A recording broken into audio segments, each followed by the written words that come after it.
back. Hey everyone, thanks for joining us in the Navigant Credit Union Broadcast Center. This is Marvin Barksdale, and we have a really exciting thing going on. Not only do we have some amazing food that I can't wait to talk about, but we have some bocce ball going on and some other cool things. So you are opening up Rec Room PVD. Congratulations! Thank you so much. It's been a labor of love for the past year, but it's good to finally open the doors next Thursday at 383 Admiral Street. We'll open the doors at 4 p.m.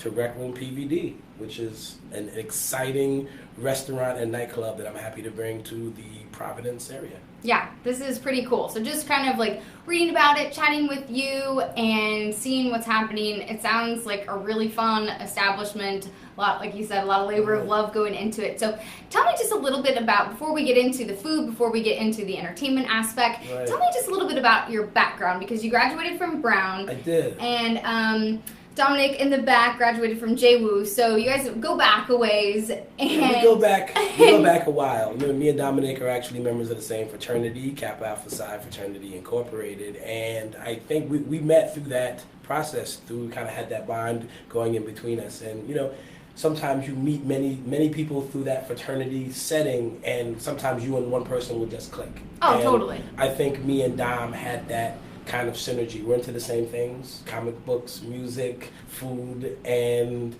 it took me a while to come back to hospitality. When I was in college, I was in the medical program, and then I ended up going to law school, and then I ended up just working with creative people. And I think that's what was my real passion, and that's what led me to, I guess, the hospitality industry. Was I met a chef from Top Chef in a bar one night. I just had exited a startup. I was working for a music startup at the time, and I was kind of head of legal and business affairs there. And the startup was absorbed by a bigger company, and I found myself with a small pocket full of money and no job, which isn't the worst way to be. But I ended up meeting Chaz Brown from Top Chef, and me and him were just two guys that kind of looked alike, that were in this neighborhood in Brooklyn where no one really looked like us, and it was me and him kind of closing his bar down every night for a month, and talking about food. And he just came back from the show Around the World in 80 Plates, and he was saying, "Oh man, I pay my attorney $400 an hour, and me and you seem to get along well. I just wish I had someone I could call at like 2 in the morning and just dump ideas to without getting an email with an invoice." With a bill attached to it. Right, Yeah, and I said, that's really funny. Me and a couple of my colleagues were talking about how the legal profession it becomes difficult for startups, and especially for young creatives, when you have all this talent, you have all this attention, maybe a social media following, but how do you turn that into a business? So, and that's how I got into the hospitality business, was working with Chaz. First, I helped him because he came back from around the world, literally around the world, and said, "Hey, I need my own bricks in New York." He's like, "That's my goal." And that's the goal of many chefs, is how do I get my own bricks, as they call them. And, I kind of crafted a plan, and I said, here, step one is you have good relationships. A lot of people with restaurants. Some of them might not be doing that well. Some of them might be doing great. I think step one is, let's build a consulting firm where you can kind of come in and work with them and help them increase their bottom line, maybe redo their menu, all of these great things that talented chefs can come in and add to your bottom line as a fellow restaurant owner. So that's how we built this nest egg. We started did a little bit of catering, we did a lot of consulting, and a couple of our clients said, "You guys need to have your own restaurant." And that's what I was waiting to hear. And from that, we opened this restaurant in the Lower East Side of Manhattan called Soul, Seoul Chicken. And it was great. I mean, it really was more than a restaurant. It was like a cultural hub. And that's kind of what I like to create when I create my concepts. And I think Rec Room PVD is an offshoot of Soul Chicken. It's a different concept, but there's some common threads in the narrative that I kind of took from Soul Chicken. And Soul Chicken was great. We're on the cover of the New York Times. We did every morning show and we did every morning show in the country. And really just, so I got all this exposure and had these great musicians and artists, because like I said, my real passion was working with creatives. Yeah. So while I was working with Chaz, I was working with some fine artists and working with some recording artists, just in looking over contracts and then doing some business advisement work with them. But that created this network of people that now supported my restaurant. That's cool. And then at that point we had and ASAP Rocky, ASAP Ferg. They were probably like my two favorite customers. But I mean, Bobby Shmurda, who's now currently incarcerated. But we had this really long list of great influential people in the Lower East Side who were creative from all different walks of life.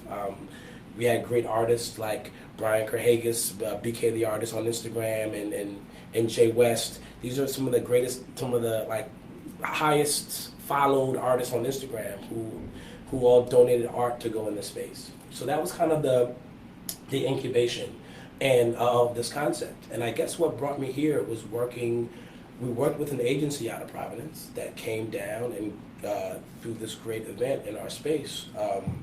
That was let's call it a creative brunch. They came down, we worked on a menu together for the brunch. We worked on the music for the brunch, and they brought their crowd down from Providence all the way to New York. And me being a Brown grad, I was like, I really think that there's a lot of great creative work going on in Providence right now. And I think that Providence is a place for creatives. I think that's its history. And I think that I wanted to create a space where I felt that there was something missing in terms of the hospitality, in terms of restaurants, nightclubs, bars here. And I really wanted to come here and kind of bring my energy to the city. And I'm excited to actually open the doors for us. Kind of add to what's going on here. Add to what's going on here. So you have all kinds of good stuff, and you come from, like you said, a background that has not only the kind of the legal aspect to it, but the creative aspect to it. So it kind of brings like a unique vibe. And I definitely think what you have going on with Rec Room creates this unique vibe. You have definitely some delicious flavors going on, but you have a couple of things that you're going for. So you're bringing in a bocce ball court, which is so cool. 100%. And then you're 100%. Bringing in the after hours. So let's start with the food, because that's what we're all looking at and just waiting to like dig into. And Dom in the back, I know he's been he was just like labor of love over this stuff. So talk to me just a little bit about the fusions of food and kind of what you're going for. And it's really, you're kind of like focusing on the food. Right, let's talk about, I don't know how many people are familiar with the space before it was Rec Room, but that wasn't one of the things that this building put forward. Food wasn't a priority. It wasn't the priority, okay. And when I saw this building, and this is what the name of my old company that I work with Chaz Brown, was Soul of the Space, because what we said was that we can go into these buildings and really pull the soul out of this building and really kind of take off a few layers and figure out what should go here and how do we expand on what's really going on here. So I saw this great building and it looked like a stadium to me. The building really felt like a stadium. It had these tall 30-foot cathedral ceilings and really concrete outside, and I said, wow, this place feels sporty. It feels like a stadium. So thus the jersey? Thus the jersey. Right, and then we kind of designed this for our staff, because we wanted to be sort of referee adjacent, but also jersey adjacent, but also close to jerseys. But back to the food, which I love. The concept for Rec Room was really we wanted to create this stadium, this home of the after hours athlete, as we like to call it. Cool. Because we think that now that there's this large community in the Providence area that's looking for something more both from their food and both from their let's say competitive nightlife experiences, I like to call it. We like to go out with friends, and whether it's playing a video game, or whether it's playing in an NBA Jam or NBA Hang Time, which we have NBA Jam, yeah. We have NBA Hang Time in the space, by the way. That's a favorite of mine. I had to get it in there. But, we thought that competition drives nightlife. And, we have these long days where sometimes we're in this working environment where teamwork is rewarded. Sometimes you want to go out and have a beer and just compete and just feel like that, hey, I beat you 3 times, you beat me 2 times in hang time. Or, me and my friend beat you in bocce. Or we have a big 5-foot Jenga game in there. It's just things that you want to get together with friends and have competitive night, and have what we like to call competitive nightlife and for our after hours athletes. So going back to the food, we wanted the food to be a part of that same narrative. So what me and Dom sat down and did was we wanted to have, basically elevated ballpark things. Cool. Things that you would get in a ballpark, but with a lot of some of the influences that came from both my experience in the restaurant industry and Dom's. Dom has cooked a lot in the Providence area in some of the best restaurants around, from Constantino's on down, and he really took a lot of both the local flavor that he was honestly more of an expert on, and then kind of combined, and I took some of my own flavors. So what she's showing you now is our house-made hot dogs, and these are two of them. We actually have, this looks pretty darn we good. actually have a hot dog program, which I know sounds snobby, but I mean, we really, all of our hot dogs I think it sounds fun, right? You know, I think so too. I think that sounds fun. I think so too. Every hot dog, we really sat down and banged out the recipes. We make them homemade. We've got one. That's cool. We've got one which is Olneyville adjacent. It's kind of like our ode to the New York system. That is a pork and beef mix that we do in house with crispy onions and a really tangy chili sauce. We've also got our all beef Chicago style, which is like an ode to Chicago, which Dom used to be a chef in Chicago as well, so we're very familiar with those two flavor profiles. So those are two things this is a good example of what we try to do hot dog wise. Now wing wise, wings are important. Rhode Island loves their wings. I love my wings. You gotta have good wings. Gotta have good wings. You can't have a nightclub, restaurant, sports bar without good wings. Yeah. Like, these are the things that I think we really want to make Good our wings. staple. Our wings are all done Korean style, which is double fried. We brine them, we freeze them, we fry them, and we fry them again before they come out. So that's our. It's not a proprietary technique, but it's something that I haven't seen too many places achieve in Rhode Island. So we've got we've got a couple different flavors. We've got our habanero kimchi, which is an ode to something we used to do in soul chicken. We've got a Nashville hot, and we've got a curry coconut. I mean, we have more flavors, but again, we really want to show the audience this is Like this the is what we're diversity, right. yeah, This the is diversity. Exactly. This is what we're bringing. Yeah. We're bringing diversity. We're bringing chef-driven wings. Most importantly, at a reasonable price point. We understand the community that I'm from in Brooklyn is very similar to the one that that opened this restaurant in. It's up and coming. We have like a lot of young people in here buying their first house, and and really looking for that local place. But right now, they don't have it. So this is why we wanted to come in there and really transform a building. And me personally, this is my first time when I got the reins to actually design a building, from design a concept, design from soup to nuts. I really took my time and really thought about how do I achieve my goals. And one of them was having a space that you could enjoy at many different hours, meaning whatever type of experience you're looking for, I think we can provide it. So that's like a happy hour. That's from 4 to 6. When you're looking for inexpensive food, someplace that's group friendly, and you're really, and that's really what your aim is for happy hour. Yeah. You want to eat well. You maybe didn't eat lunch that day. You just work right through. You might sneak out at 3:30. You get there at 4, and we'll have a seat for you. And we have a couple of cool items. What we do, we allow our guests to flip for half price appetizers. So if you come in from 4 to 6, like all about having a good time. all about having a good time. Come in, you go to our concession stand area, and you can flip a coin, and if you win, your appetizers are half price. And we've really gone out of our way to, like I said, make sure that whatever our different customers are looking for, you guys can find it you definitely can find it at Rec Room PVD. Yeah. And that also goes for a little bit later in the night, we turn into more, and after 10, our whole concept shifts. So from 4 to 10, there's bocce upstairs. You can reserve your court time either on the internet or in person. It's fun.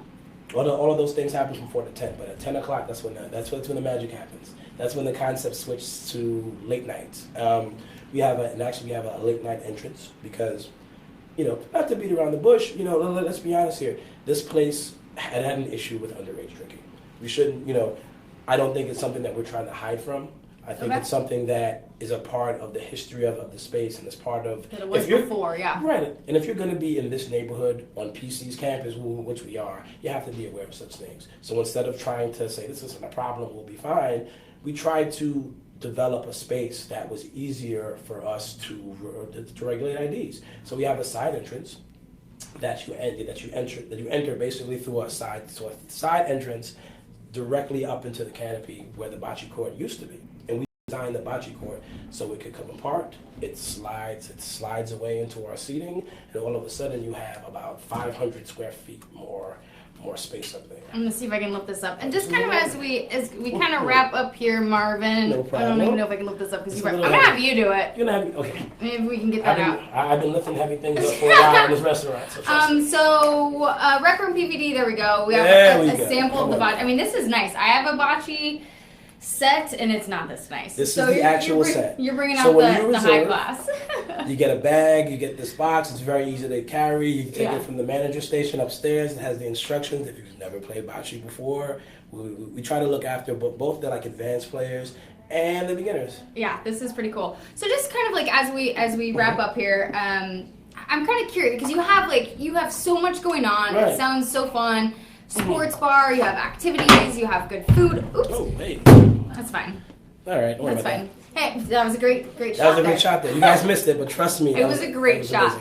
You have the nightclub going. Kind of what audience are you going for customers? I mean, do you have a certain type of customer that you'd like to see, or is it kind of just because you have so many different themes that it's kind of just open for everybody? I don't think because they were also right by PC. Right. Too, right? I think it's becoming more and more difficult to segment customers in terms of I just want this one experience all the time. Yeah. And that's really what we were thinking about. We were thinking about, look, I think certain nights we'll have some of our older crowd that's really just coming there because it's snowing outside and they want a good bocce game.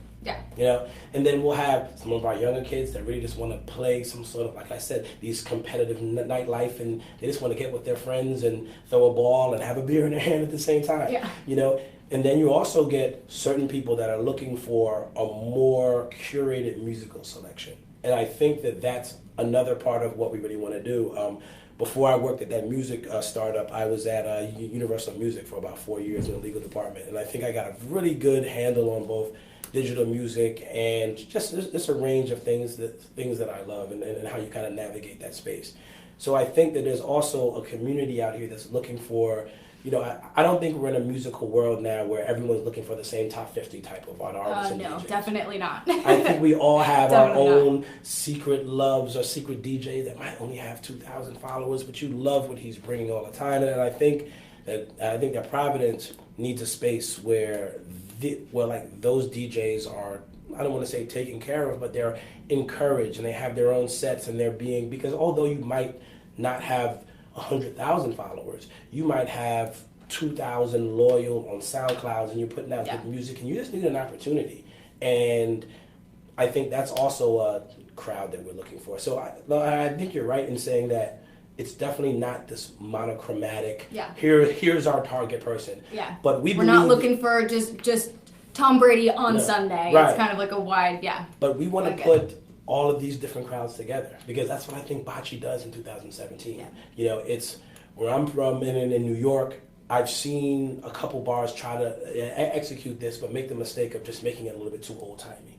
And then they looked up and there was 20-somethings there and they kind of wanted to thing. Right, doing the same thing and kind of wanting to hear their music. So we really want to bring the old Providence with new Providence. And I mean, both through the food, through the music, and through the space. I like it. Well, congratulations.